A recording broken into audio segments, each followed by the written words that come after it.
If you haven't already, please introduce yourself. You can write your name and then the name of your children and the grades they are in into the chat so we can all get familiar with ourselves. And I'm just going to recap what I spoke about last week and the kind of homeworks that we've kind of pushed. And this homework isn't something that should be stressing you to try, but it's rather just kind of ways for you to explore different avenues that we talked about and exercise them in a friendly way. So I left you with guided storytelling with your children, and it's a great way to even just get children who don't want to talk to guide them through different ways to explore an expression. So if you haven't tried that yet, you can definitely look back at our video and explore that. And then I left you some resources, what we did about the whole brain child and the name entertainment method by LeVar Burton, which was a great summary that Chris found. So yes. As we start, I think we're just going to do some breathing exercises. I think breathing is something that we forget, even though we do all the time. So there's a great visual that's going to help us and guide us through some guided breathing. We're going to take 3 deep breaths together. And so here we go. In, out, in. When I see, I should be friends with you right now. I should. In, out.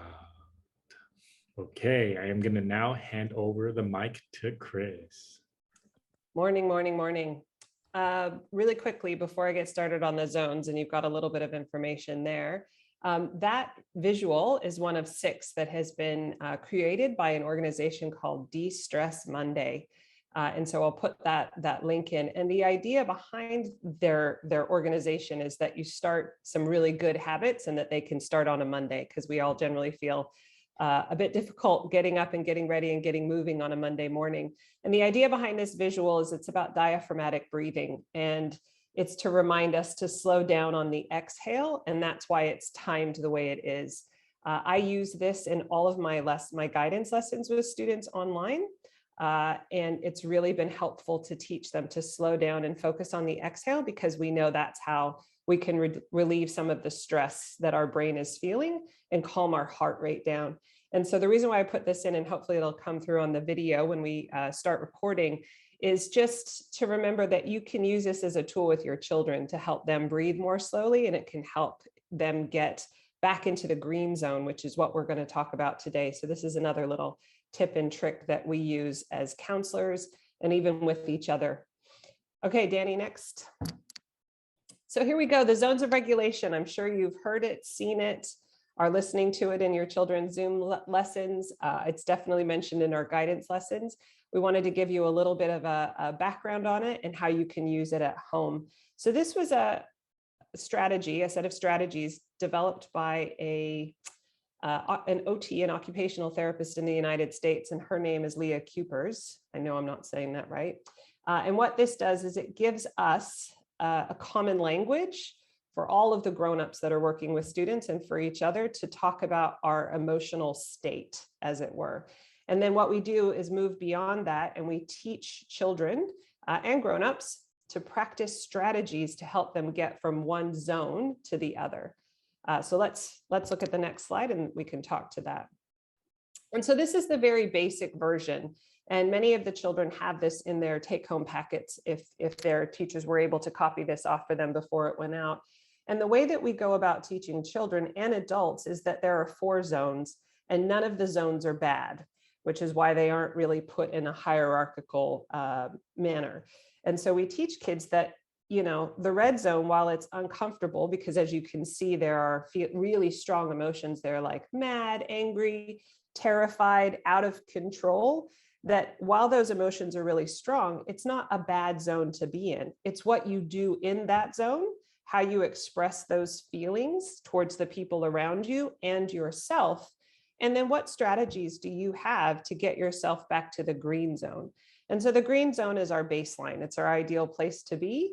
As we know, it's not possible to stay there all the time. In fact, we fluctuate in and out of zones every day. Many of us wake up in the blue zone, we're a bit groggy, we need our coffee, we need to go for a walk or a run, we need to do something to get our arousal state into the green zone where we're able to learn, be good parents, engage with the world, and be ready.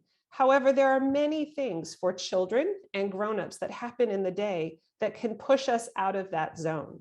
And that's okay. That's the basic facet of the zones of regulation, is that none of these emotions are bad.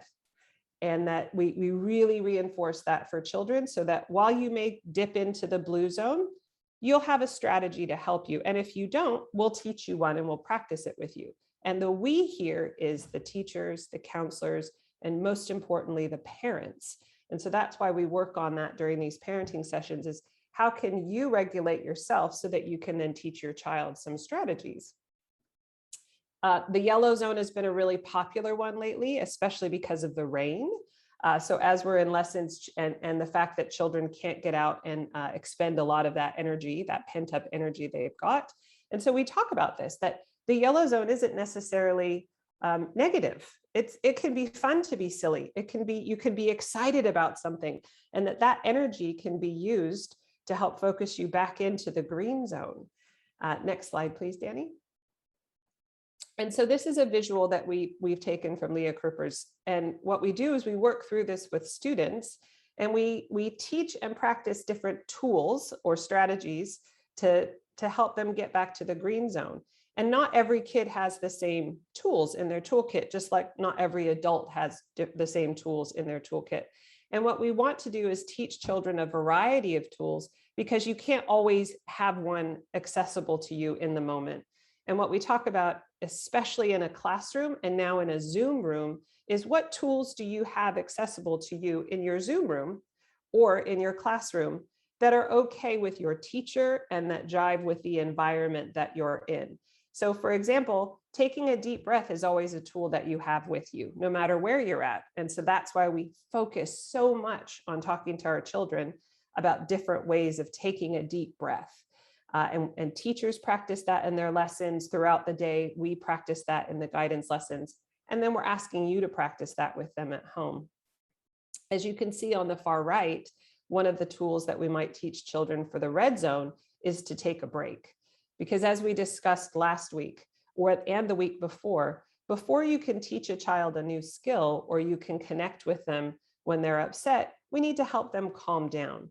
And so we often teach kids to go outside and take a walk. We have a lovely campus when we get to be there, and there are many wonderful places to go, to tree bathe, which means to just go and stand and look at a tree and let that calmness wash over you. You may do some plant bathing in your house where your kid goes and stands near a plant and just feels that oxygenation and the green that there is. But we also just say that taking a break is a good way to reset your brain so that you may drop down into the yellow zone or even the green zone. And in that moment, then you would be able to address what had happened, what pushed you into the yellow zone or the red zone. And then of course, right now we have a lot of kids that are kind of in the blue zone. It's hard to get going in the morning. They're feeling a bit sad. They're missing their friends.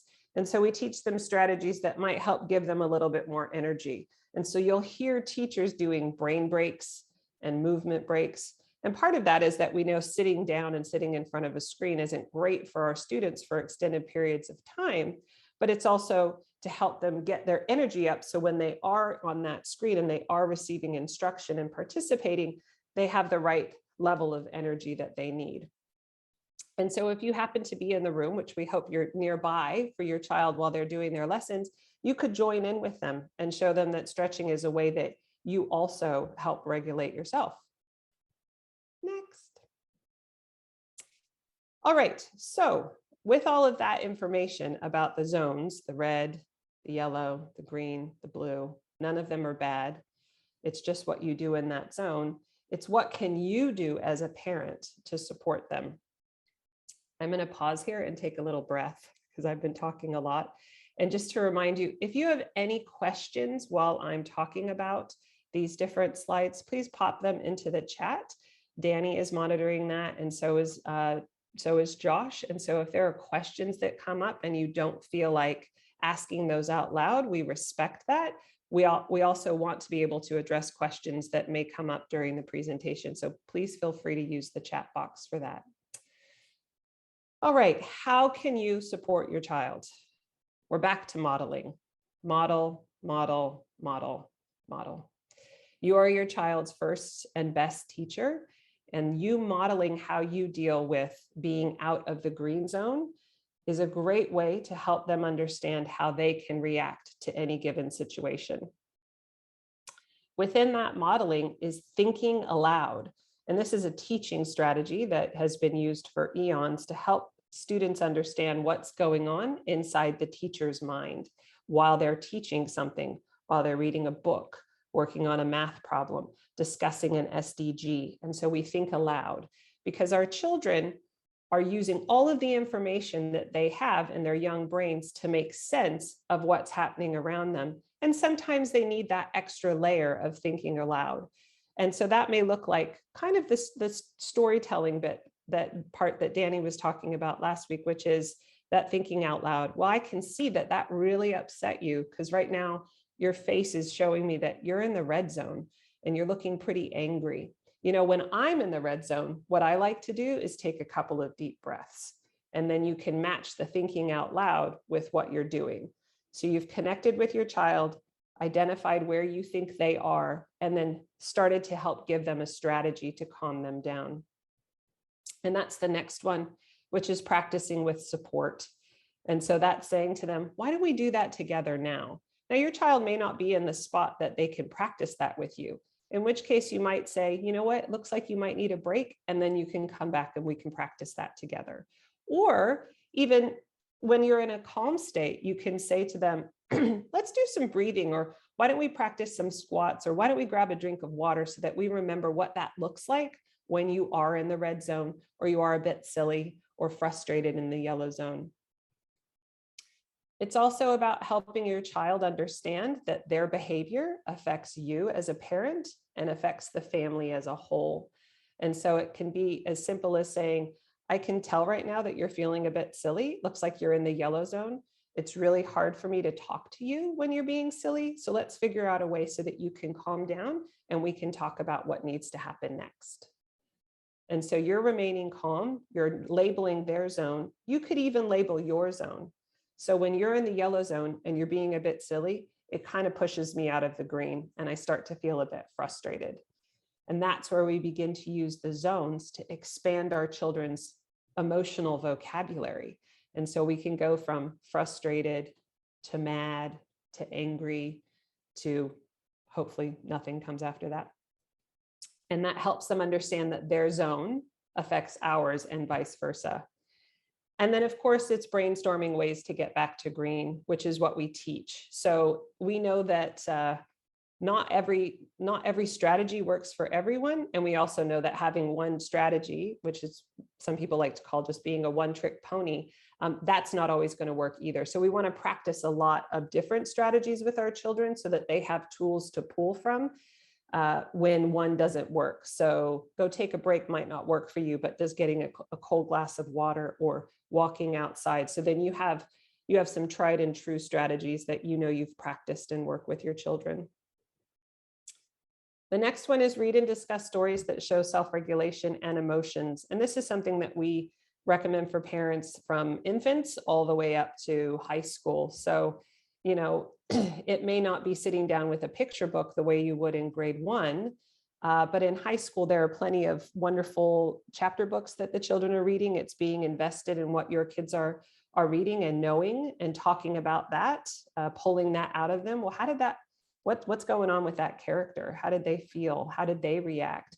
Sharing with them the stories that you're reading as an adult, whether it be a professional reading book or a fiction book.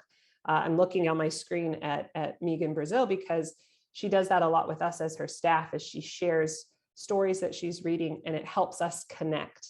And so children are always looking for a way to connect with their parents, and using literature is a really good way to do that. And finally, I think at the base of it is that at UNIS, we believe that every behavior is telling us a story. And so we know that when children are dysregulated, we need to find out, well, what's at the base of that? Are they tired? Are they hungry? Have they not had enough attention from me today? Are they trying to seek attention in negative ways? And what can I as a parent do to address those basic needs so that I can move on to the higher level needs of, self-actualization? And right now, with distance learning and not being able to get outside, we know that some of those behaviors behind the story behind the behavior is because of that. And so we can acknowledge that for our children and say, we can't do anything to change that right now, but let's figure out what we can change. And so again, you're modeling for your child how to reframe a current situation. Next. So I wanted to leave you with this quote, and I share it in a lot of parenting sessions, and I think it's a pretty good mantra for right now. And it says, embrace the power of the antidotes. If your children are loud, you be soft. If they are anxious, you be grounded. If they are angry, you be still. And that goes back to the modeling piece, because at times when we are triggered by our children's behavior, we can match that behavior. And what that does is it pushes them to that next level, because it makes them feel, or can help them feel, that we are not in control of ourselves and in the situation. And right now, as we are all trying to find ways to be in control of what seems like a somewhat out of control situation, our children need to know that we have this under control. And so if your child is in the red zone, it's you practicing strategies to keep yourself in the green zone, so that you can be there and you can help your child re-regulate back down to the green zone. That's a lot of talking, and I haven't seen a lot of questions in the chat box. So we're going to move on to I believe it's our homework for today. And here we go. Danny, I'm going to hand homework over to you. Yes. Okay. So this is me. I think zones of regulation is such an amazing and powerful tool, because they talk about different states that we are in, and it's just the ground zero of different states. And through using, children become familiar with these states and recognize that it's okay, but it's also that they start to increase their emotional vocabulary that comes along with that. And so there's power in consistency and exploring these different avenues. So here's the first one. Use the zones of regulations to name your zone with your family. And a lot of your children will be familiar with the different types of zones. So being able to use them at home, they'll already be like, oh, I'm in the green, I'm in the yellow, and they'll be able to recognize this already. And as Chris said, modeling, it is so important. So model using strategies when you are out of the green zone. So yes, whether it's, oh, you know what, I'm feeling kind of red, I'm going to go take a walk. And whether that's verbalizing it and showing it, or giving different strategies, these are just definite ways and quick ways that you can model things. And for example, the teachable moments I talked about last week. So these are great opportunities for you. And then here, there are some resources available for you here. And so whether you want to read more about the zones of regulation, or you're feeling a little bit burnt out and you want to recognize those things, these are all great resources for you to explore. Chris, do you want to add on anything, or we? The quote comes from the last book by Shefali Tsabary, and that's The Awakened Family. If we were in person, I would tell you go to the library and check it out, because Eunice has a pretty amazing parenting section. However, right now that's not possible, but maybe if and when we are able to open campus and the library is back up and running, just know that we have an excellent library of physical books on parenting. And this is one of them, and it's called The Awakened Family. Thanks. Okay, can you go back to that last slide, please? There we go. So we thank you for joining us today. We will put this up on the parent portal, the recording, for all the families that weren't able to make it and want this information. We'll also send out this last slide with the live links as an email from the elementary school, so that you can click on those and access those resources. As always, we want to remind you that as counselors, we are here to discuss strategies with you if things are, if you're not in the green zone or you need some help getting your children back into the green zone, especially during distance learning. And again, please share with us any topics that you're interested in learning more about. And we look forward to seeing you next week.